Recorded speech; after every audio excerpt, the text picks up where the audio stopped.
I'm making a multiplayer tower defense game where one player is a huge guy towering over the map, placing towers, whilst the other players have to dodge machine guns, black holes, lasers, and even rising sea levels, whilst upgrading their player to be more and more powerful. As you may know, me and the Balloons tower defense YouTuber Tutti have been working together recently.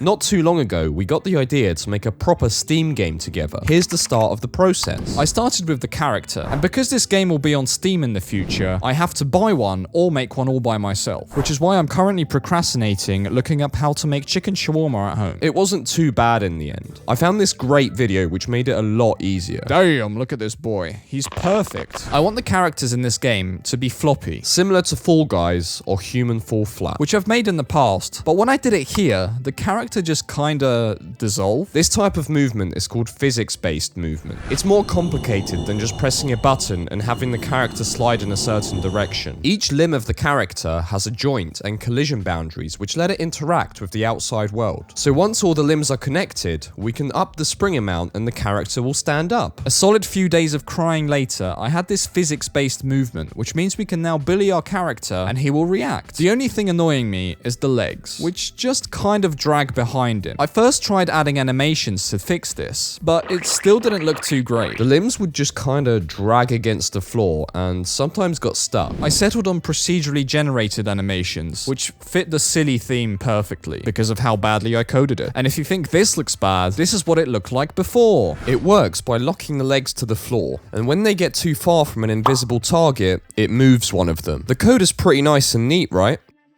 It's because I didn't write it. Because the animation is calculated whilst the game is running, instead of being pre-made. Now when we push him, he actually compensates by walking. I was happy with how it was looking, so I made some obstacles to stress test it, and I think we're good to move on. It's time for a map. I drew out a few paths I liked, and made my favorite one into a terrain. I want the game to have a low poly art style. Not by choice, but because it's the only thing I can actually model without it looking terrible. So I put the terrain into Blender and lowered the poly count, then put it back into the game. To bring it to life, I added some color, wavy water, rocks, plants, and sky from my other games, which made it look much nicer. And this is the first map complete. I also made this second map, which has lava instead of water and has obstacles you have to jump built into the map itself. The first tower I started making is a cannon. How original. I adapted the cannon from my Clash of Clans video and added some sick wooden wheels. I made this platform for the towers to sit on, otherwise they'd be floating, which wouldn't be very realistic. I took some code from my Balloons game and made a pretty cool explosion. The damage in this game will all be knockback based, so the cannon inflicts a lot of knockback, but doesn't shoot very often. I also added a machine gun, which is the complete opposite of the cannon. And the sweeper thingy that gets placed on the track, which sometimes doesn't do very much, and just kinda makes the player flop underneath it, and sometimes launches you into the stratosphere. And of course, if you get knocked off the track, the player dies. I decided to take a break from all that and added multiplayer. Because this is going to be a Steam game, I had to learn Steam's networking. One eternity later. We have the exact same thing as before, but with multiple players. It would be cool for the small players to be a random color like in Among Us, so I made 10 different colors and assigned a random one to each player that joins. I changed the character to make his upper body slightly more in proportion with his giant arse. I also made the arms and body flop around more, which I think looks better and matches what me and Tutti actually wanted it to look like. Something cool this game will have is a huge player towering over the track, placing all of the towers, while the mini players will be like the balloons from Balloons Tower Defense, for example. I experimented with making movement, but it just didn't feel that good to play. I also couldn't get it to work. But so he's just not a lifeless body, I made his eyes and body move to match where your cursor is, and tried to make him point when he's placing a tower. But the first time I tested this, he would just put his finger in his arse and keep it there. I swear I didn't do this on purpose. This is what the gameplay looks like for him now. I added a secondary camera so you can see yourself in the corner. I opted away from this camera for the huge player and added a normal 3D one instead. This feels more immersive in my opinion. I also made some nice buttons for placing the towers instead of whatever this was. I think he turned out pretty well. Since all of the damage is knockback based, it means the big player will have to choose very carefully where to place the towers. If they place them in a bad location, it can actually end up helping the smaller players. To add more life to the game, I added some beach ambience, steps, and various other sounds. I also made some particle effects and sounds when a player completes the level and when they die.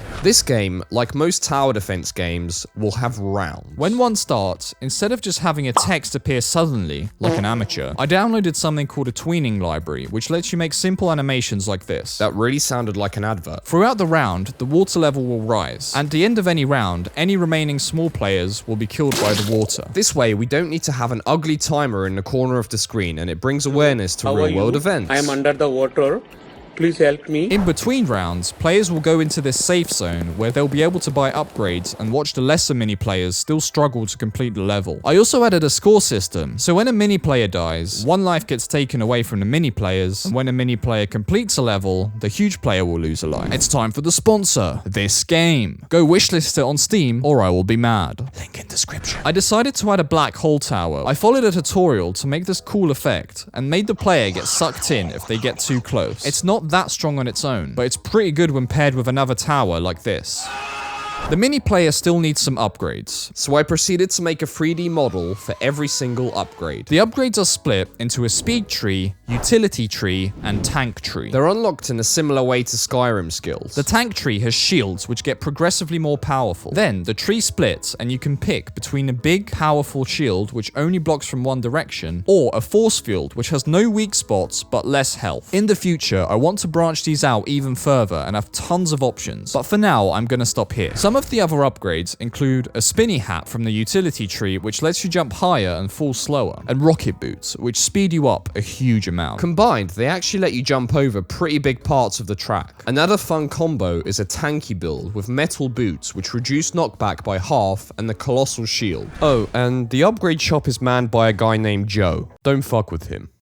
He knows people. The huge player doesn't have any upgrades right now, so I made another 2 towers for each existing tower. You upgrade each basic tower to a silver, then a gold version. The next upgrade, you get greeted with a choice between 2 towers with a lovely pop-up animation from the tweening library. The machine gun can turn into a triple machine gun or a minigun. And the cannon can turn into a double cannon or a mega cannon. These will keep branching out, so the minigun will become 2 more towers, but for now I'm also going to stop here. Another thing I added just to show it off, which there'll also be much more of, is a laser eyes ability for the huge player, which they can buy at any point and shoot lasers which push players away violently for 3 seconds. Some other abilities we thought of is the huge player slapping the floor, causing an earthquake or tidal wave, or placing their hand in the track, temporarily blocking an escape path. Oh, and the game's going to be called Topple Tactics. Thanks, ChatGPT. At this point, I think there's enough here to make a Steam page for the game. This is just the beginning. In the next updates, before I release the game, I want to really give the game tons more content.